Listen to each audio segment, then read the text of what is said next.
आप सभी का स्वागत है। अभी इस वीडियो में मैं आपको पैड टूल में कुछ और नए टूल्स के थ्रू आपको मॉडल्स बनाना बताऊंगा, जिसमें आप देख रहे होंगे सबसे पहला जो ऑप्शन मैं या टूल मैं जो आपको अभी कवर करूंगा वो है रेक्टेंगुलर पैटर्न। ये जो टूल है हमको ट्रांसफॉर्मेशन फीचर टूल बार में मिलता है। सिमिलरली एक सर्कुलर पैटर्न होगा, ये भी आपको ट्रांसफॉर्मेशन फीचर टूल बार में मिलेगा। फिर एक टूल होता है जिसको हम बोलते हैं प्लेन, जो कि रेफरेंस प्लेन टूल बार में आपको मिलेगा। ठीक है, तो अभी देखिए यहाँ पर हमने कुछ इमेजेस लगाए हुए हैं जिसमें आप देख रहे होंगे रेक्टेंगुलर पैटर्न क्या होता है वो आपको यहाँ पे समझ में आएगा कि जैसे आप देख रहे होंगे एक होल यहाँ पे हुआ है। अब यही सेम होल हमें ऐसा रेक्टेंगुलरली पैटर्न में नंबर ऑफ कॉर्नर्स में चाहिए। ठीक है, अभी जैसे यहाँ पे 4 होल्स हैं, वो में भी हो सकता है कि एक होल यहाँ पे भी होता है, एक होल यहाँ पे भी होता है, एक होल यहाँ पे भी होता है और एक यहाँ पे भी होता है। तो आप देख रहे होंगे कि जो होल हो रहा है वो रेक्टेंगुलर पैटर्न में हो रहा है। तो इस केस में हमें क्या करना होता है, हमें ज़रूरी नहीं कि हम सारे कॉर्नर्स में ही होल करें। हम यहाँ पे ऐसा भी कर सकते हैं कि हम एक कॉर्नर पे होल करें और उस होल को फिर रेक्टेंगुलरली पैटर्न कर लें, मतलब रेक्टेंगुलर पैटर्न टूल अप्लाई करके ऑटोमेटिकली सारे कॉर्नर्स में उसको ला दें। सिमिलरली इस मॉडल में भी देखेंगे, इसमें देखिए बॉटम बेस में यहाँ पर आप देखेंगे ये रेक्टेंगुलर पैटर्न के थ्रू ये बना हुआ है। सर्कुलर पैटर्न क्या होता है, सर्कुलर पैटर्न में देखिए जैसे कि मेरे को इसी डिस्क में अगर सर्कुलरली ये होल चाहिए हैं तो ये सर्कुलर पैटर्न के थ्रू ये आता है। फिर नेक्स्ट एक टूल मैं आपको और बताऊंगा, reference plane tool. Reference plane exactly होता क्या है ये मैं अभी इसके थ्रू नहीं बताऊंगा, मैं जब आपको एक्सरसाइज कराऊंगा तब मैं उसके बारे में बताऊंगा। तो चलिए अभी ये टूल्स को यूज़ करते हुए हम एक्सरसाइजेस को कवर करते हैं। तो चलिए आगे बढ़ते हैं। तो देखिए ये पहला एक्सरसाइज है जिसमें हम रेक्टेंगुलर पैटर्न को भी लर्न करेंगे। तो अभी देखिए सबसे पहले हमें क्या करना होता है, किसी भी एक प्लेन को सिलेक्ट करके स्केच में जाना होता है। अभी मैं यहाँ पर मेरे को समझ में आ रहा है कि मेरे को यहाँ पर सेंटर रेक्टेंगल यूज़ करना है, तो हम यहाँ पर क्या करेंगे, सेंटर रेक्टेंगल यूज़ करते हैं। सेंटर रेक्टेंगल ड्रॉ करने के बाद इस रेक्टेंगल का साइज़ हम डिफाइन कर देते हैं। ये जैसे इसका साइज़ है 120, रेक्टेंगल नहीं, ये हम बोलेंगे स्क्वायर। तो ये 120 का हमारा क्या हो गया, तो स्क्वायर हमने बना लिया। कॉर्नर्स पे फिलेट है बट हम चाहेंगे कि फिलेट हम 3D में करें, तो इसको हम एस्केप करेंगे, एग्जिट करेंगे। और एग्जिट करने के बाद अब देखिए इसको कितना पैड करना है। तो आप अगर इस मॉडल को भी देखेंगे और प्लस आप यहाँ पर ये फ्रंट व्यू देखेंगे तो फ्रंट व्यू में आपको दिख रहा है कि एक्चुअली जो ये ओवरऑल पूरा पोर्शन है ये पैड होना है 10 तक। देखिए ये हिडन लाइन आपको क्या शो कर रही है, हिडन लाइन शो कर रही है कि ये जो बीच वाला पोर्शन है ये कुछ हाइट तक गया है और जो आउटर वाला पोर्शन है ये 15 तक गया हुआ है। तो मेरे को इसको 10 तक क्या कर देना है, पैड करना है। तो मैं इसको 10 तक क्या करूँगा, पैड कर दूंगा। 10 तक पैड करने के बाद अभी मेरे को फिर जो ये आउटर पेरिफेरी में आपको जो एरिया दिख रहा है इस एरिया को कवर करना है हमको। तो इसके लिए फिर से मैंने इसी फेस को सिलेक्ट करके फिर से मैं स्केच में जाऊंगा। और अभी देखिए मेरे को क्या है, मेरे को तो अभी ये सिर्फ आउटर एरिया को ही कवर करना है, तो मेरे को ये एरिया दोबारा से बनाना होगा। तो मैं दोबारा बनाने की बजाय मैं यहाँ पे प्रोजेक्ट करूँगा, ये एजेस को क्या करूँगा, प्रोजेक्ट करूँगा। अब देखिए एक ऑप्शन ये होता है कि अगर आपको किसी एक एज को प्रोजेक्ट करना हो तो आप एजेस को सिलेक्ट करेंगे, बट अगर आप चाह रहे हैं मेरे को पूरा एज पूरे प्रोफाइल को ही प्रोजेक्ट कराना है तो बेटर ऑप्शन है कि आप ये पूरा फेस सेलेक्ट करिए और प्रोजेक्ट 3D एलिमेंट करिए। तो ये कंप्लीट फेस में जितने भी एजेस हैं सारे एजेस का वो क्या करेगा, ऑफसेट करके दे दे प्रोजेक्ट करके दे देगा। अब आप देख रहे होंगे इससे जो ये लाइन का गैप है ये कितने गैप में है, 10 के गैप में। तो हम यहाँ पे ऑफसेट यूज़ कर सकते हैं, ऑफसेट यूज़ कर सकते हैं, या फिर आप अगर दोबारा बनाना चाह रहे हैं तो आप यहाँ पर क्या करेंगे, सेंटर रेक्टेंगल यूज़ करेंगे। सेंटर रेक्टेंगल ड्रॉ करने के बाद आपने इससे इसके बीच का ये जो डिस्टेंस है मैंने डायमेंशन इसको एडिट करके कितना दे दूंगा, 10 दे दूंगा। सिमिलरली ये लाइन से इस पर्टिकुलर एज के बीच का भी डिस्टेंस मैं कितना दे दूंगा, 10 दे दूंगा। तो ये हो गया। अब इसके बाद मैं इसको एग्जिट करूंगा और एग्जिट करने के बाद मैं इसको करूंगा पैड। पैड कितना करना है, 5। 10 में 15 माइनस करेंगे, ये 5 पैड हो गया। अब नेक्स्ट आप देखिए मेरे को ये कॉर्नर्स पे फिलेट करना है, तो मैं यहाँ पर फिलेट यूज़ करूँगा। ये सारे टूल मैं आपसे डिस्कस कर चुका हूँ। तो ये देखिए ये हमारा फिलेट टूल हमने यूज़ करते हुए इसको क्या कर दिया, कितना रेडियस का फिलेट होना है हमको, ये ये होना है आउटर रेडियस है 10 एंड इनर रेडियस है 5। तो पहले आउटर रेडियस में यहाँ पे 10 दूंगा और फिर इनर रेडियस जो है, इनर रेडियस 5 नहीं, एक्चुअली में इनर रेडियस जो दिया हुआ है ये इस होल का रेडियस दिया है। तो देखिए ये ऑब्जेक्ट हमारा बन गया। अब नेक्स्ट हमें क्या करना है, यहाँ पे होल करना है। तो मैं इस फेस को सिलेक्ट करके अगेन स्केच में जाऊँगा, और जब मैं स्केच में जाऊँगा तो यहाँ पर आप देखेंगे इस पर्टिकुलर एज के अलॉन्ग हमें क्या करना है, सर्कल बनाना है। तो आप क्या करेंगे, एक सर्कल यहाँ पर ड्रॉ करेंगे और इस सर्कल का वैल्यू देंगे। रेडियस कितना है इसका 5, सॉरी डायमीटर है, तो मैं इसको डायमीटर को डबल कर देता हूँ रेडियस। और मेरे को ये पता है कि ये सर्कल से इस एज के बीच में टेंजेंसी मेंटेन्ड है, देखिए एग्जैक्टली टच हो रहा है। तो हम चाहें तो वैल्यू 0 दे सकते हैं दोनों के बीच में डायमेंशन देके, लेकिन अभी हम यहाँ पे जब हमारे पास कंस्ट्रेंट ऑप्शन है तो हम ज्योमेट्रिकल कंस्ट्रेंट के थ्रू इसको कंस्ट्रेंट कर देंगे। तो देखिए ये हमने होल बना दिया। अब इसके बाद मैं इसको एग्जिट करूँगा। इसको एग्जिट करने के बाद अब मैं चाह रहा हूँ कि इसको मेरे को पॉकेट करना है। तो जब आप इसको पॉकेट करेंगे तो इसमें जो पॉकेट का लेंथ है वो हमें पूरा थ्रू आउट चाहिए, पूरा एंड तक चाहिए। तो आप यहाँ से पॉकेट का लेंथ क्या डालेंगे, 10 टाइप कर देंगे। जब आप 10 लेंथ आप इस पॉकेट को देंगे और इसको ओके करेंगे तो ये देखिए पॉकेट हो जाएगा। ठीक है, अभी देखिए ये पॉकेट होने के बाद अब नेक्स्ट हमें यहाँ पे क्या करना है, इसी ऑब्जेक्ट को रेक्टेंगुलरली पैटर्न कराना है। तो रेक्टेंगुलर पैटर्न के लिए हमारे पास यहाँ पर जो टूल है वो टूल है ट्रांसफॉर्मेशन टूल बार है, ट्रांसफॉर्मेशन फीचर टूल बार। इसमें जो टूल अभी मैं डिस्कस करूँगा वो है रेक्टेंगुलर पैटर्न। अब देखिए रेक्टेंगुलर पैटर्न को कैसे यूज़ किया जाता है वो मैं आपको बताऊँगा। देखिए आपने पहले यहाँ से रेक्टेंगुलर पैटर्न को पिक करना है, और रेक्टेंगुलर पैटर्न जब पिक करते हैं तो आप इसको, जो ये डायलॉग बॉक्स ओपन होता है, इसको बॉटम से टॉप तक रीड करिए। बॉटम में सबसे पहले आपको ये क्या पूछ रहा है, सबसे पहले ये पूछ रहा है ऑब्जेक्ट टू पैटर्न, मतलब वो ऑब्जेक्ट डिफाइन करिए जिसे पैटर्न करना है। तो मेरे को किस ऑब्जेक्ट को पैटर्न करना है, इस होल को करना है।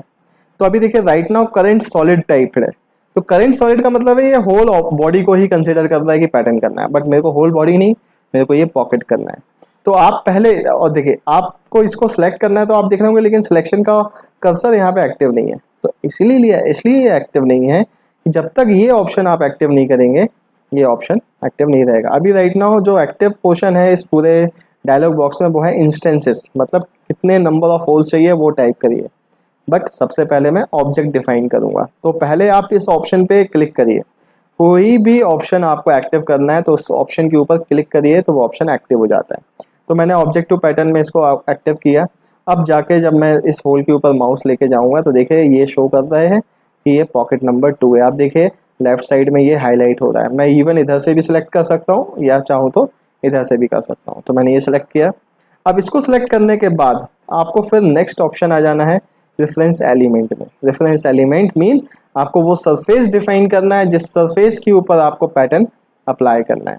तो मैं यहाँ पर इसको भी एक्टिव करूँगा क्योंकि अभी नो सिलेक्शन शो कर रहा है। तो जब मैंने इस पर क्लिक किया तो आप देखेंगे ये फेस को क्या किया, इसने सिलेक्ट कर लिया।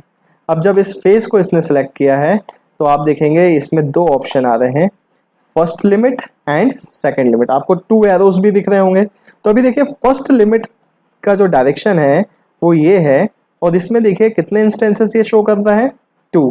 ये कितने इंस्टेंसेस में लेके आएगा, इसको 2 इंस्टेंसेस में लेके आएगा। तो अभी आपने क्या करना है, 2 इंस्टेंसेस के लिए ये तो लिखा हुआ है, आपको यहाँ पर स्पेसिंग डिफाइन करनी की, आखिर इन दोनों के बीच में स्पेसिंग कितना रहेगा। अब देख रहे होंगे कि यहाँ पर स्पेसिंग का डेटा मिसिंग है। हम कैलकुलेट कर सकते हैं, कैसे कैलकुलेट करेंगे, हमको ये पता है कि ये लेंथ 10 है, ये लेंथ भी कितना था, 10 था, ये रेडियस 5 है, मतलब ये भी 5 होगा, ये भी 5, मतलब ओवरऑल सेंटर से ये एंड का डिस्टेंस 15, सेंटर से ये वाले एंड का डिस्टेंस भी 15, मतलब टोटल हो गया 30। 120 माइनस 30 करेंगे तो 90 का वैल्यू आएगा। आप जब यहाँ पर 90 टाइप करेंगे, रिव्यू करता हूँ मैं, तो आप देखेंगे वो एग्जैक्टली उस एज पे पहुँच जाएगा। ठीक है, अब ये तो हमने फर्स्ट डायरेक्शन पे किया। अब मान लीजिए आपको एक होल बीच में भी चाहिए था, तो आप यहाँ पे 2 की जगह 3 भी टाइप कर सकते हैं। 3 टाइप करेंगे तो यहाँ पे जो लेंथ होगी वो 45 होगी, मतलब हर एक ऑब्जेक्ट के बीच का जो डिस्टेंस हमें चाहिए है वो 45 चाहिए। ठीक है, मैं 3 ही रहने देता हूँ। अब नेक्स्ट आप आएंगे सेकंड डायरेक्शन। सेकंड डायरेक्शन जब आप क्लिक करेंगे तो देखिए यहाँ पे 1 टाइप है, हम यहाँ पे 2 करेंगे। जब 2 करेंगे तो ये हमसे पूछेगा कितने डिस्टेंस पे, तो सेम 90 डिस्टेंस पे ही हमें चाहिए। बट देखिए 90 डिस्टेंस पे अभी कहाँ जा रहा है, ये इसका डायरेक्शन अलग है, आपको डायरेक्शन को चेंज करना है। तो आप यहाँ पे क्या क्लिक करेंगे, रिवर्स। जब आप रिवर्स क्लिक करके इसको प्रीव्यू करेंगे तो आप देखेंगे ये आ गया। और इसमें भी आप चाहें तो 3 करेंगे, लेकिन जब 3 करेंगे तो एक होल बीचों बीच भी होगा, तो आपने यहाँ पे 45 दे देना है। और इसको प्रीव्यू करेंगे तो आप देखेंगे ये आ गया। तो ये होता है रेक्टेंगुलर पैटर्न, मतलब आपने होल जो किया वो रेक्टेंगुलर पैटर्न में किया। अब देखिए ये रेक्टेंगुलर पैटर्न में एक और बात जो मैं आपको बताऊंगा, रेफरेंस एलिमेंट में हमने क्या किया था, एक फेस को डिफाइन किया था। बट इसमें हम डायरेक्शन भी डिफाइन कर सकते हैं, फेस के अलावा हम डायरेक्शन भी डिफाइन कर सकते हैं। कैसे, ये देखते हैं। अभी मैं इसको कैंसिल करता हूँ, इसको एक्टिव नहीं करता हूँ। देखिए अभी मैं रेक्टेंगुलर पैटर्न पिक किया और इस फेस को पहले तो मैं इस ऑब्जेक्ट को सिलेक्ट करूंगा जिसे पैटर्न करना है। अब रेफरेंस एलिमेंट में मैं फेस की बजाय एज सेलेक्ट करना चाहता हूँ, तो आप चाहें तो ये एज भी डिफाइन कर सकते हैं कि मेरे को इस एज के अलोंग करना है। तो जब इस एज के अलोंग आपने डिफाइन किया तो देखिए इसी एज को पिक किया है, बट ये अपोजिट जा रहा है, आप इधर से रिवर्स कर सकते हैं। और आप रिवर्स करके आप यहाँ पे वैल्यू 2 ऑलरेडी टाइप्ड है, आपको 90 टाइप करना है और इसको आपको रिव्यू करेंगे तो ये शो हो जाएगा। सिमिलरली सेकंड डायरेक्शन में आएंगे तो सेकंड डायरेक्शन में इसको एक्टिव करना पड़ेगा, क्योंकि हम डायरेक्शन अलग अलग ले रहे हैं। फेसेस में ऐसा होता था कि फेसेस में दोनों डायरेक्शंस हमें मिल जाते थे एक ही बार में, इसमें हमें क्या करना पड़ेगा, दूसरा डायरेक्शन खुद से सेलेक्ट करना पड़ेगा। ठीक है, तो यहाँ पर हमने ये दिया। अब इस ऑप्शन का क्या एडवांटेज है, इसका एडवांटेज ये है कि ये जो रेक्टेंगुलर पैटर्न है इस ऑप्शन के थ्रू मतलब हम बोल सकते हैं कि परपेंडिकुलर डायरेक्शन में भी हो सकता है। मतलब अगर मैं ये होल था, अगर होल की वजह कोई बॉडी होता और मैं ये जो एज है, ये एज आपको दिख रहा है, ये एज डिफाइन कर देता, तो इस एज के अलोंग ऊपर की तरफ ये पैटर्न होना चालू हो जाता है। तो आई थिंक आपको समझ में आ गया होगा कि एज देने में ये फीचर्स एक्स्ट्रा हो जाता है। जैसे अभी अगर मैं इसको क्लिक करता हूँ, मैं आपको शो कर देता हूँ क्योंकि एक प्रीव्यू तो आपको शो कर ही देगा वो। तो देखिए जैसे ही मैंने इस एज को दिया तो आप देख रहे होंगे ये होल का जो प्रीव्यू दिखा रहा है वो ऊपर की तरफ दिखा रहा है। वो बात अलग है कि जब मैं ओके करूँगा तो यहाँ पे कुछ नहीं रहेगा क्योंकि कोई बॉडी ही नहीं है यहाँ पर। ठीक है, तो अभी मैं इसको वापस से वही एज कर दूंगा जो एज हमको चाहिए था, ये आ गया। और इसके बाद जब आप उसको ओके करेंगे तो आप देखेंगे ये हमारा मॉडल जो है कंप्लीट हो गया है। ठीक है, तो आपको इसमें rectangular pattern I think properly अब समझ में आ चुका होगा। अब नेक्स्ट हम आ जाते हैं न्यू ड्राइंग में। न्यू ड्राइंग है ये वाला। अब इसमें देखिए, इसमें आपको दिख रहा है कि ये जो ऑब्जेक्ट है ये 3 पार्ट में आपको बनाना पड़ेगा। 3 पार्ट में कैसे, पहले बॉटम बेस बनेगा, फिर बीच में आप देखेंगे बॉटम बेस में आपको एक रेक्टेंगुलर पोर्शन दिख रहा है, फिर देन उसके बाद एक सर्कुलर पोर्शन बन रहा है। सर्कुलर पोर्शन का जो रेडियस दिया हुआ है, इसको मैं थोड़ा सा जूम करूंगा, तो सर्कुलर पोर्शन का जो रेडियस दिया हुआ है वो हमको 30 दिया हुआ है। फिर इसको हाइट कितना देना है, 40। फिर ऊपर एक सर्कुलर डिस्क बनी है जिसमें होल होने हैं सर्कुलर पैटर्न में, होल होने हैं कैसा, सर्कुलर पैटर्न में। तो इसमें मैं सर्कुलर पैटर्न आपको बताऊंगा और एक टूल और जो मैंने आपको डिस्कस किया था रेफरेंस प्लेन, वो बताऊंगा। ठीक है, तो अभी हम न्यू पार्ट ओपन करते हैं। फाइल में जाना है, आपको न्यू पे क्लिक करना है और पार्ट क्लिक टाइप करना है। पार्ट टाइप करने के बाद आप इसको ओके करेंगे। अब देखिए हमने एक प्लेन को सिलेक्ट करके स्केच में गए। अब मेरे को यहाँ पर ये समझ में आ रहा है कि हमें इसमें भी सेंटर रेक्टेंगल ही ड्रॉ करना है, बट मैं इसमें पर्पसली सेंटर रेक्टेंगल ड्रॉ नहीं करूँगा क्योंकि मेरे को इसमें एक न्यू टूल आपको इंट्रोड्यूस करना है। इसलिए मैं सेंटर रेक्टेंगल की बजाय मैं एक नॉर्मल रेक्टेंगल यूज़ कर रहा हूँ। तो मैंने ये रेक्टेंगल ड्रॉ किया। अब रेक्टेंगल का लेंथ आप देखिए 100 बाय 150 है, तो मैंने यहाँ पर इसका लेंथ दिया 100, इसका लेंथ दिया 150। अब नेक्स्ट आप देख रहे होंगे सारे कॉर्नर्स में फिलेट हमें करना है। तो फिलेट हम कैसे करेंगे, ये कॉर्नर लेके आप कर सकते हैं या फिर हम 3D में फिलेट करेंगे। 3D में फिलेट करना ज़्यादा इजी हो जाएगा, ज़्यादा फास्ट होगा। मैं इसको कैंसिल करता हूँ। कैंसिल करने के बाद मैं इसको पैड करूँगा। इसको पैड हमें कितना करना है, ये देखिए फ्रंट व्यू में हमको दिया हुआ है 20 पैड होना है। 20 बाय डिफ़ॉल्ट वैल्यू है तो हम 20 ही रहने देंगे। अब हम इसमें इसके एजेस को क्या करेंगे, फ्लिट करेंगे। तो यहाँ पर हमने फ्लिट पिक किया, ये सारे एजेस को आपने फ्लिट पिक करके ये जितने भी एजेस हैं ये एजेस को सिलेक्ट कर लेना है।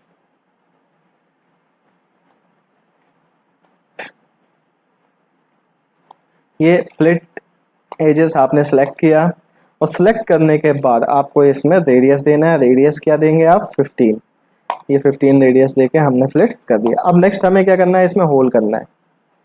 तो होल करने के लिए अब मैं पैटर्न एक होल करके पैटर्न नहीं करूंगा, मैं इसमें 2 होल करके फिर उस होल को मिरर करूंगा। ठीक है, तो अभी देखिए मैंने ये फेस सेलेक्ट करके कहाँ गया, स्केच में गया। जब मैं स्केच में गया तो मैं एक सर्कल यहाँ पे ड्रॉ कर रहा हूँ। सपोज इस पोजीशन पे यहाँ पे मैंने एक सर्कल ये ड्रॉ किया, मैं अभी एक सिंगल सर्कल ही ड्रॉ करूँगा और इस सर्कल को इस पर्टिकुलर एज के से क्या कर दूंगा, कॉन्सेंट्रिक कर दूंगा। कॉन्सेंट्रिक करने के बाद इस सर्कल का जो डाया हमें दिया है वो दिया हुआ है 10, तो मैंने इसका डायमीटर कितना दे दिया, 10 डायमीटर के बाद मैं इसको एग्जिट करूंगा और एग्जिट करने के बाद मैं इसको करूंगा पॉकेट 20 तक ही होना है, तो इसको मैंने 20 तक पॉकेट कर दिया। अब नेक्स्ट हमें क्या करना है, ये होल जो है ऐसे 4 कॉर्नर्स में भी चाहिए। अब एक ऑप्शन तो आपको पता है कि रेक्टेंगुलर पैटर्न है, बट हम इसको यूज नहीं करेंगे। अब हम इसमें जो आपको ऑप्शन यूज करेंगे वो करेंगे मिरर। हमें मिरर करके काम करना है, मतलब हम चाह रहे हैं कि ये होल मिरर हो जाए यहाँ पर, फिर यही 2 होल मिरर हो यहाँ पर। ठीक है, अब इसमें हम ये भी देखेंगे कि क्या लिमिटेशंस है मिरर करने में भी, तो अभी हम देखते हैं। तो अब देखिए यहाँ पर मैं चाह रहा हूँ कि इसको मेरे को मिरर करना है, बट मिरर करने के लिए हमारे पास यहाँ पर बीच में कोई भी प्लेन नहीं है, कोई भी प्लेन नहीं है। ये नहीं है प्लेन, इसका सबसे बड़ा रीज़न क्या है, सबसे बड़ा रीज़न ये है कि जो मैंने स्केच नंबर 1 ड्रॉ किया था तो मैंने यहाँ पर सेंटर रेक्टेंगल नहीं लिया था।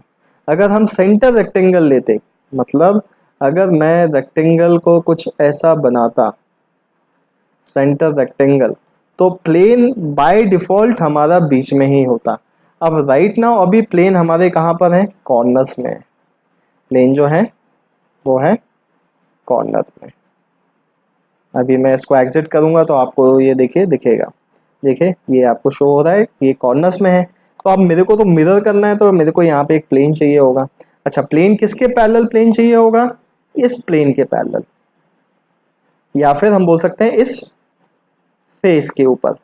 तो अब कई बार ऐसी कंडीशन आती है कि हमें प्लेन अगर चाहिए होता है तो प्लेन हमें डिफाइन करना पड़ता है, बाय डिफॉल्ट नहीं मिलता है। तो इसके लिए एक टूल बार होता है, देखिए इस टूल बार का नेम है reference element tool bar. Reference element tool bar में आपको ये टूल दिख रहा है, इस टूल का नेम है प्लेन। तो आपने क्या करना होता है, इस प्लेन को सिलेक्ट करना होता है और वो प्लेन डिफाइन करना होता है। देखिए जैसे इस प्लेन पे क्लिक किया आपने, प्लेन डेफिनेशन में offset from plane option open हुआ, मतलब वो प्लेन डिफाइन करिए जिससे पैरेलली आपको प्लेन चाहिए। तो मैंने यहाँ पर ये प्लेन सेलेक्ट किया, तो देखिए जैसे ही प्लेन सेलेक्ट किया तो इस प्लेन के पैरेलली XY प्लेन के पैरेलली ये ऑफसेट डिस्टेंस हमसे पूछ रहा है कितने डिस्टेंस पे आपको चाहिए वो बताइए। तो मैं यहाँ पे 75 टाइप करूँगा, तो आप देखेंगे ये बीचों बीच आ गया। या फिर आप अगर रेफरेंस में प्लेन की बजाय फेस लेते, अभी तो देखिए यहाँ प्लेन था, मान लीजिए कोई फेस होता तो आप ये फेस सेलेक्ट करते तो ये फेस के पैरेलल ही करता। अब देखिए डायरेक्शन अगर हमें रिवर्स करना है तो हम यहाँ से रिवर्स डायरेक्शन कर देंगे, और जब इसको हम ओके करेंगे तो आप देखेंगे ये प्लेन हमारे पास बीचों बीच आ गया। तो कई बार हमें ऐसे प्लेन बनाने की भी ज़रूरत पड़ सकती है। तो अभी मैं इस पॉकेट को सिलेक्ट करके इसको जब मिरर करूँगा इस प्लेन के थ्रू, तो देखिए ये मिरर हो गया। ये मैं मिरर टूल में आपको पहले ही डिस्कस कर चुका हूँ। अब नेक्स्ट मैं चाह रहा हूँ कि यही 2 होल और मिरर हो जाए, तो आपको फिर एक प्लेन यहाँ पे चाहिए। तो अभी देखिए मैं इस फेस से प्लेन बनाता हूँ। मैंने ये फेस सेलेक्ट किया, रिवर्स डायरेक्शन पिक किया, मेरे को ये पता है टोटल जो लेंथ थी ये 100 थी, तो मेरे को 50 डिस्टेंस पे क्या चाहिए, प्लेन चाहिए। मैंने ये प्लेन लिया। अब मेरे को क्या करना है, मेरे को इसको मिरर करना है। तो मिरर अब यहाँ पे 2 ऑब्जेक्ट होंगे, एक होगा ये पॉकेट और एक होगा ये मिरर। तो देखिए क्या होता है, जब मैं पॉकेट को सिलेक्ट करके मिरर पिक कर रहा हूँ ये, तो ये देखिए ये मिरर हो गया। अब मैं जब मिरर को पिक करके ही मिरर कर रहा हूँ तो ये क्या बोल रहा है, the selected feature can not be transformed, current solid will be transformed.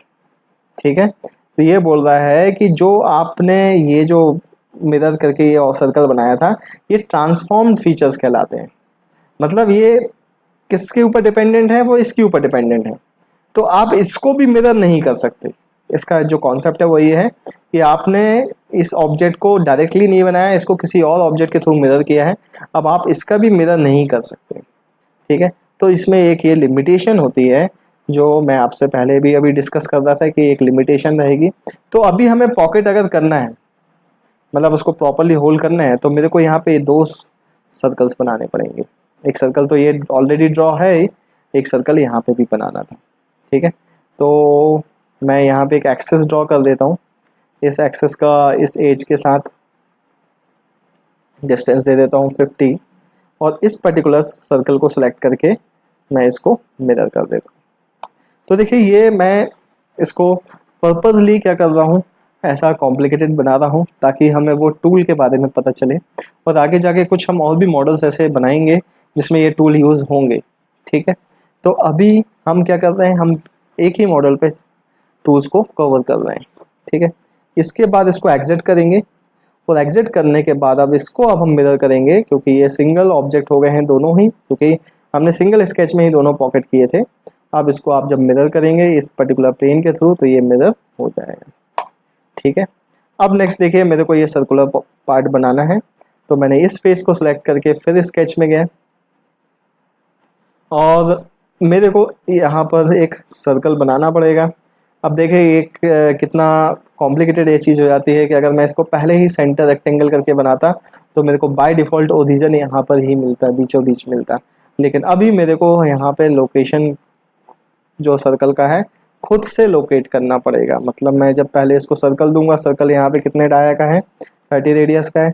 फिर मैं क्या करूँगा, आउटर 2 एजेस सेलेक्ट करूँगा, फिर बीच का ये सेंटर पॉइंट सेलेक्ट करूँगा, इसके बीच में कौन इक्वी डिस्टेंस पॉइंट दूंगा, फिर आउटर 2 एजेस सेलेक्ट करा, फिर बीच का ये सेंटर पॉइंट सेलेक्ट किया, फिर इनके बीच में इक्वी डिस्टेंस पॉइंट किया, तब जाके ये क्या हुआ, कंस्ट्रेंट हुआ। अब इसके बाद मैं इसको एग्जिट करके इसको पैड करूँगा। इसको पैड कितना करना है, फ्रंट व्यू में हमको 40 दिया हुआ है तो हम इसको 40 का पैड करेंगे। अब नेक्स्ट हमें इस पर्टिकुलर फेस में होल कर मतलब एक डिस्क बनानी है और डिस्क बनाने के बाद क्या करना है, होल्स करने हैं। तो मैंने ये फेस को सिलेक्ट करके फिर स्केच में गया। इस स्केच में आने के बाद मैं यहाँ पर एक सर्कल बनाऊंगा। ये सर्कल को इस सर्कल के साथ मैं कॉन्सेंट्रिसिटी अप्लाई करूँगा और फिर इस पर्टिकुलर फेस सर्कल को डायमीटर दूंगा। डायमीटर हमें यहाँ पे देना है 80। अब 80 डायमीटर के बाद मैं इसको एग्जिट करूँगा। ये होल मैं बाद में अलग से पॉकेट करूँगा, फिर उसमें सर्कुलर पैटर्न अप्लाई करूँगा। इसको पैड किया हमने 20, ये पैड हो गया। इसके बाद नेक्स्ट हमें क्या करना है, इस फेस के ऊपर ये होल्स करने हैं। तो मैंने ये फेस सेलेक्ट करके स्केच में गया और एक होल मैं यहाँ पे ड्रॉ करूँगा। एक सर्कल मैं यहाँ पे रैंडमली अभी बना लेता हूँ। अब देखिए सेम वही इशू है, एक रेफरेंस सर्कल हमको पहले यहाँ पे ड्रॉ करना पड़ेगा। जैसे कि आप यहाँ देख रहे होंगे जो इसका वैल्यूज़ दी हुई है, पैरामीटर्स में जो वैल्यू दी हुई है वो ये दी हुई है कि आपको 10 डाया का होल करना है 60 BCD पे। मतलब ये जो आपको एक्सेस फॉर्मेट में जो सर्कल दिख रहा है ये आपका बेस सर्कल डायमीटर, जो BCD का फुल फॉर्म होता है वो बेस सर्कल डायमीटर होता है और टोटल 6 होल्स चाहिए। तो अभी मैं सबसे पहले यहाँ पर एक सर्कल ड्रॉ करूँगा, वो भी एक रेफरेंस सर्कल। मैंने एक सर्कल ये देखिए इस सर्कल के सेंटर तक ड्रॉ कर दिया। मेरे को एक रेफरेंस सर्कल इसमें ड्रॉ करना है। अब लेकिन ये तो सॉलिड सर्कल आ रहा है, तो इसको रेफरेंस में हम कैसे कन्वर्ट करेंगे। आपने स्केच के जो वीडियोस होंगे उसमें मैंने आपको ये टूल बताया हुआ है। टूल का नेम है कंस्ट्रक्शन ऑब्लिक स्टैंडर्ड एलिमेंट। तो मैं इसको स्टैंडर्ड एलिमेंट में, कंस्ट्रक्शन एलिमेंट में कन्वर्ट कर लूँगा। आप देखेंगे ये जो सर्कल है और ये जो एज है इसको हम पहले क्या करेंगे, कॉन्सेंट्रिक करेंगे, क्योंकि सेंटर दोनों का क्या होगा, सेम होगा। फिर इस सर्कल का मैं डायमीटर दे दूंगा। इसका डायमीटर मैंने दे दिया 60। अब इसके बाद देखिए, अब इस सर्कल की पोजीशन को हमें फिक्स करना है। पहले तो मैं इसका रेडियस डिफाइन कर देता हूँ, या डायमीटर कितना होगा 10। अब देखिए इसकी पोजीशन हमें फिक्स करनी है। ये देखिए अभी कहीं पे भी आ जा रहा है। अब मेरे को यहाँ पे दिख रहा है कि ये सर्कल जो है ये 2 एजेस के एग्जैक्टली बीचों बीच होना है, ठीक है। तो मैं यहाँ पे क्या करूँगा, आउटर 2 एजेस को सिलेक्ट करूँगा और बीच का ये सेंटर सेलेक्ट करूँगा और इनके बीच में क्या डिफाइन करूँगा, इक्वी डिस्टेंस पॉइंट। एक ऑप्शन ये था, नहीं तो एक ऑप्शन ये भी था कि आप एक एक्सिस ड्रॉ करें इसके सेंटर से इस सर्कल के सेंटर तक, और इस एक्सिस को फिर क्या डिफाइन कर देंगे आप, वर्टिकल। तो ये देखिए कंस्ट्रेंट हो गया, ठीक है। तो ये सारी जो इश्यूज गए हैं, ये इश्यूज इसलिए गए हैं क्योंकि हमने सेंटर रेक्टेंगल ही बनाया। क्योंकि हमें यहाँ देखिए ये टॉप व्यू में दिख ही रहा है कि सारे ऑब्जेक्ट सेंटर में ही बन रहे हैं। तो अगर हम पहले ही सेंटर लेके वर्क करते तो ये हमें बहुत ईजिली बनता है, ठीक है। खैर इसके थ्रू हम और भी ऑप्शंस के बारे में समझ पा रहे हैं। तो इसको एग्जिट वर्क बेंच करेंगे और एग्जिट वर्क बेंच करने के बाद इसको हम पॉकेट करेंगे। पॉकेट हमें 20 तक ही करना है, इसको हम ओके करेंगे। अब इसके बाद नेक्स्ट हमें क्या करना है, यही ऑब्जेक्ट को सर्कुलरली इसके अलोंग नंबर ऑफ टाइम चाहिए। तो अभी मैं इसमें सर्कुलर पैटर्न यूज करूंगा। सर्कुलर पैटर्न आप देखेंगे ट्रांसफॉर्मेशन फीचर टूल बार में रेक्टेंगल पैटर्न के अंदर इस एरो पे क्लिक करिए और आप देखेंगे यहाँ पर ये है हमारे पास सर्कुलर पैटर्न।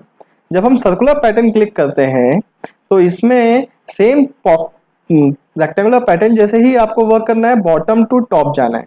अब देखिए बॉटम में ऑब्जेक्ट टू पैटर्न में ऑलरेडी पॉकेट नंबर 3 सिलेक्टेड है, तो इधर हमें कुछ भी नहीं करना है।